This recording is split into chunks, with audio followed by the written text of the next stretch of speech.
All right.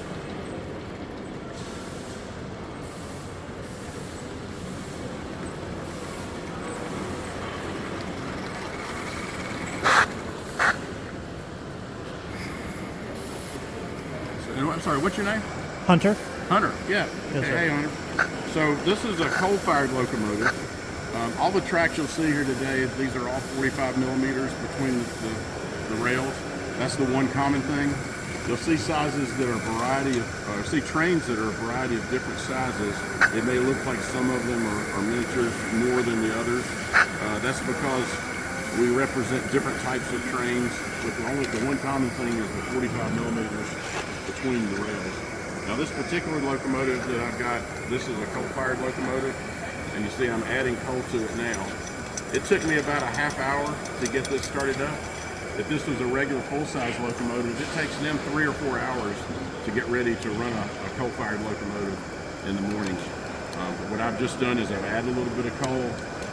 When I stopped, I turned on what's called a blower. You can hear that now. What that blower does is it actually diverts some of the steam that's inside the boiler to create a draft. Because the one thing people don't realize about coal is if you don't have a draft over coal, it's not going to burn. If I took a lump of coal, I could hold a match to this all day long and it's not going to catch on fire. It requires a draft over it. It's not the easiest thing to burn, but when it's burning, it gives off a great deal of heat. So when we start up these locomotives, the coal-fired ones at least, I start with some charcoal. This charcoal's had some lighter fluid put in it because it's easier to burn, the light's easier. I'll make a good bed of red coals with the charcoal. After that, I'll start putting some coal in it. That's part of that half hour I was talking about.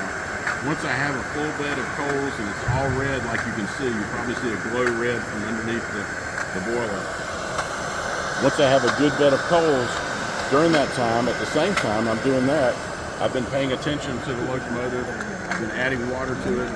I actually have a pump that operates off the wheels, and it pumps water as it's running. But when I'm stopped, of course, those wheels aren't turning and that pump isn't working, I have to manually add water to it. And so I'm doing that. I'm just adding a little bit now for the time that I've been here. So when you manually add water, you have to drop all the pressure first? Say what? When you manually add water, you have to drop all the pressure first? Well, I don't. I pump here because it pumps. What this does is it pumps through the same thing that the actual pump is, so I can add water as I'm coming up to So you don't want to put water in an empty boiler? Well, not if it's hot. Not if it's hot. You're right. That would be bad news. Yeah. So, and these are really relatively safe. There's actually been testing done. We operate these at 60 pounds of pressure. And not me personally, but people in the hobby have tested these to failure, and they didn't fail until almost 3,000 pounds of pressure. So, and when it failed, all it did was bulge out. It didn't blow up. So these are really safe, except for the fact you can absolutely burn yourself. No question about the fact you can burn yourself. So in that respect, they're not safe. Is it a shell and tube? So what? Is it a shell and tube? Yeah. There are fire tubes in this particular one. Now, some of the other ones, I'll go ahead and take off now. I'm all ready to go. The coal I put in is called in. Some of the other ones you're going to see, this is, like I said, this is coal-fired. As you move down, you'll see most of these operate off of butane. Some of them operate off of alcohol. Different types of burner systems, but again, basically all they're doing is heating up water to make steam. And the part of the hobby, the thing that folks enjoy, number one, they may have an attraction to a particular type of railroad. Can you hold your engine when it comes over? Yeah, sure. I'm going to cut mine off and go in on the side. Yeah, I'll hold up here. Yeah. A lot of times people have an affection to something. When the older guys, they may have seen some of these things. This unit, this E unit, diesel was the first thing I saw as a kid. So I did not grow up in the steam era. I may look old, but I'm not nearly as old as I look. And I'm just stopping here and I'm opening up the blower so I can have some draft while he's doing his thing. But anyway, guys will have an interest in a particular, like a railroad. Also, the models themselves, the way they operate, the valve gear, like on this particular locomotive, it operates the same in miniature as it does in full size. And so the way the steam makes the wheels turn, the valve gear is unique for this type of locomotive. Other locomotives have different valve gear, exactly the same as the full size. And for a lot of guys, that's the hobby. Can they make a model And can they operate a model that works the same as a full size? Some are easier than others to have that happen. Some of them I've got one locomotive that's unusual and it's very difficult to operate. I have about a 50% success rate. Sometimes you get to where it goes. The coal-fired unit, you see, this has been kind of relatively easy because I've got a good bed of coals. We're just kind of relaxed here this morning. I will tell you, when I was learning how to fire coal, I messed up a lot. I'd go 5 or 10 minutes into it. Maybe I wouldn't let the charcoal catch enough, and I'd try to add too much coal too fast or forget the burner. A lot of things to remember, and that's all part of the learning process. Some of it, we consider that fun, although a lot of people that would be frustration for us. All right, thanks. What type of locomotive is this one? This is from a Durango. I'm sorry. This is from the Denver and Rio Grande Western, referred to as a K-27 locomotive. It was spinning. Yeah, that's right. Yeah, spinning just like. In fact, my son's operating over here on this track. We went out to Colorado when we were running. We were double heading one day and going up the Windy Point, which is a high elevation on the railroad where they actually run these now. Those were spinning, regularly spinning. And it's interesting that when these spin, the sound they make is very much like on the full size. It sort of misses a few beats. Anyway, this is a K-27 locomotive from Durango, from the Denver and Rio Grande Western. And you can ask other guys. You'll see locomotives that look similar to this that are fired by butane, and you'll see a lot of different locomotives further along. Yeah.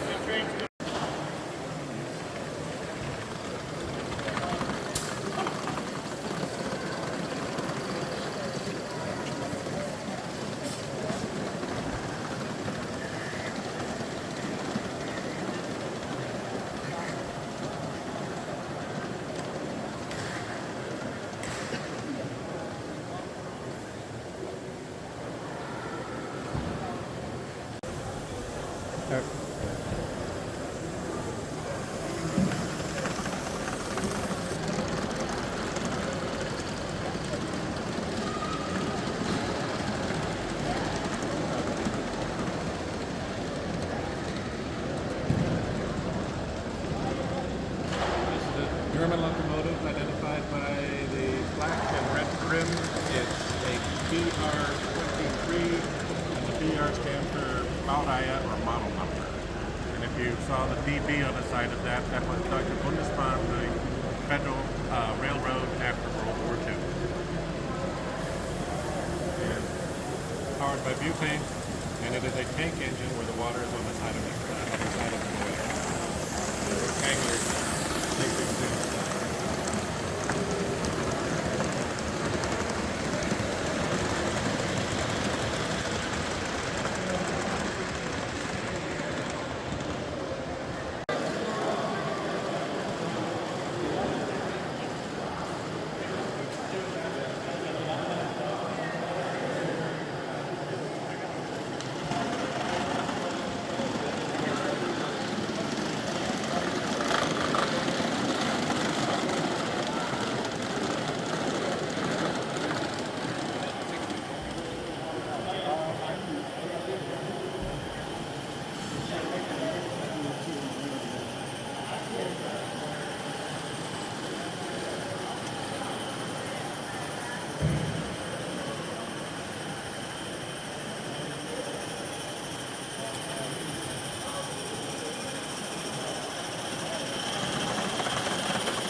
There goes. Oh, look at it. Oh, look at it. Yeah, look at all the cars. Cool thing.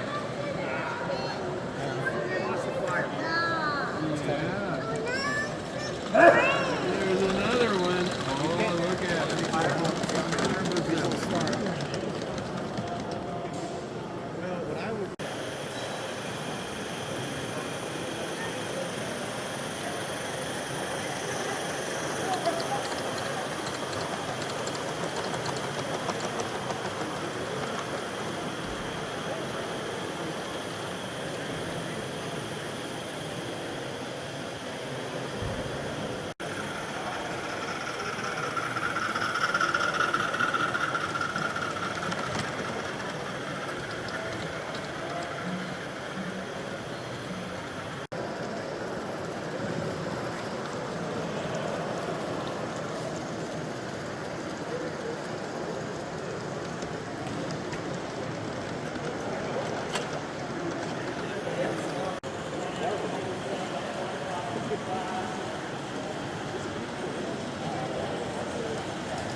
How far they, they're so realistic. I'm just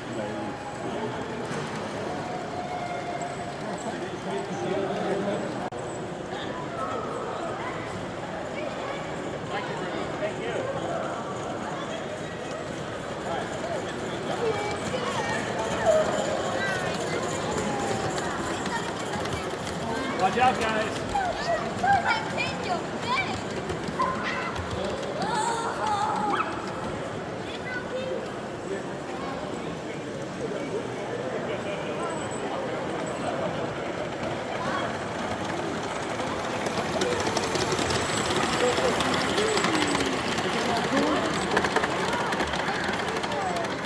Next time we go see Pops, we need to go to the one at the Cherry train depot. I'm going to pump a little bit extra water in it. I've got an axle pump in here that pumps while it's going along. Yeah. It takes care of it.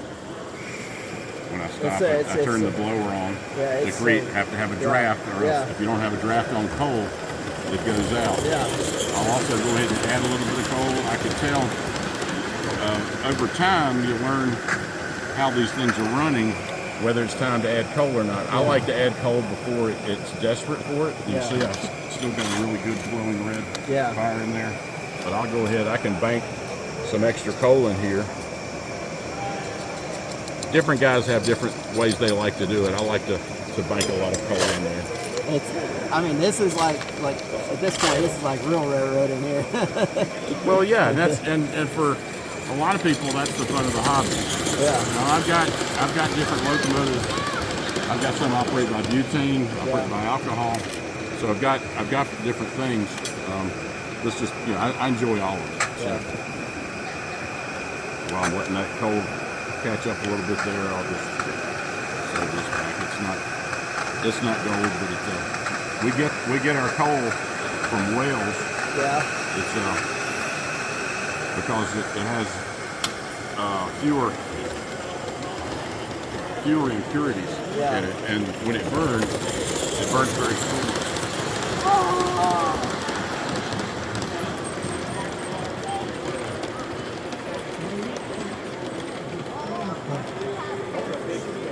So last night I ran that one for 2 hours and just had a little bit of ash in the bottom of the ash pan. That's all. You know, so it's So basically, it just burns really clean. it does. The Welsh coal burns very clean. What you may have heard the term anthracite coal. Yeah. That's a Pennsylvania coal. Yeah. It's a dirtier coal. Now in a big locomotive where the grates are a couple inches apart, it doesn't make a difference. But here our grates are 1 inch apart. So clinkers, we do get clinkers where that's coal that has impurities and it basically turns into a glass rock-like substance. That's called a clinker. We can get those, and if you use impure coal, the problem with it, the clinkers will actually clog up. And we don't have a big fire box, so it doesn't take much to do it. So we run cleaner coal. You couldn't use, or you wouldn't want to use Welsh coal for a big locomotive, say, you know, here, full size, because it would be very expensive. Right? I buy a 50-pound bag and it lasts me several years. So, and a 50-pound bag, you know, $150. Yeah, but I mean, that's...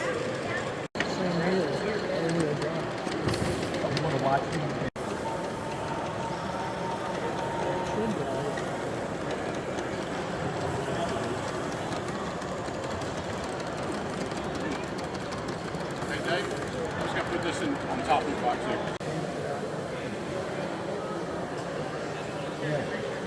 Well, these grapple oils like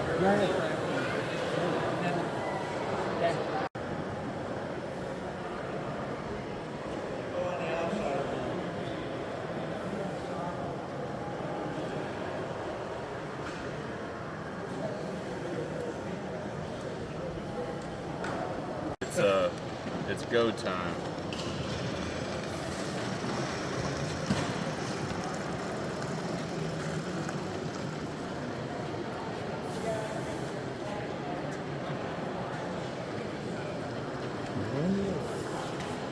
There we go. You got real loud. Very nice.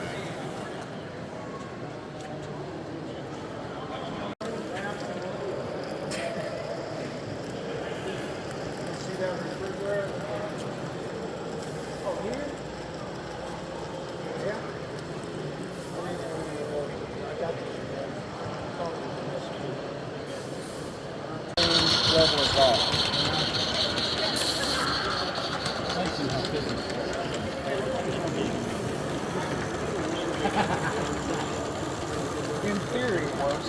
So everything else should work. You have more than 3 months. It's got an axle top.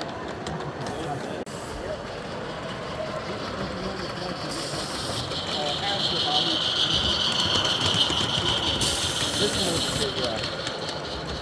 more than 99. What is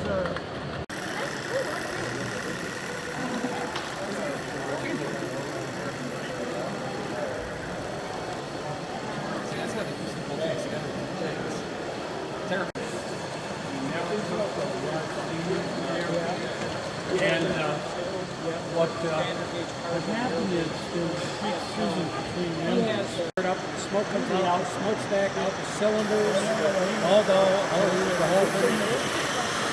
Probably. But I got to run several locomotives out there. Probably a lot of videos here. take a picture of that? Okay. I have a lot of stuff to do now. Last week at Ridge. Cool. If you search No, that's online, it's still valid. Yeah, I think I remember last year, it was monster trucks and stuff down. So, yeah.